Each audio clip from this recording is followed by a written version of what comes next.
দুনিয়াতে যত অদ্ভুত অদ্ভুত প্রশ্ন সব আপনি মুসা আলাইহিস সালামের মাথা থেকে পাবেন। বিভিন্ন বিষয়ে আল্লাহরে প্রশ্ন করতেন। সাইয়েদনা মুসা আলাইহিস সালাম আল্লাহরে বললেন, আল্লাহ আপনি আমার এমন একটা জিকির শিখাইয়া দেন যে জিকিরটার শব্দ আপনি আর আমি ছাড়া কেউ জানবে না। দিনে রাতে সব সময় এই জিকির আমি করব, আপনারে ডাকবো, কিন্তু শর্ত হলো এই জিকিরটা জানবে শুধু আপনি আর জানবো শুধু আমি। আল্লাহ বললেন, মুসা পড়ো লা ইলাহা ইল্লাল্লাহ। মুসা আলাইহিস সালাম কয়, মাবুদ এটা তো জাতীয় জিকির, সবাই জানে। আমি তো চাইছি এক্সেলেন্ট একটা জিকির, কারো কাছে নাই, শুধু আমি জানবো আর আমি পড়বো।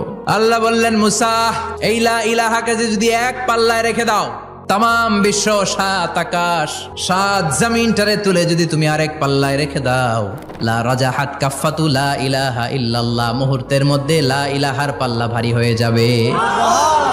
ও মুসা, তুমি যতই এক্সক্লুসিভ জিকির চাও, লা ইলাহার চেয়ে দামি জিকির আমার কাছে নাই।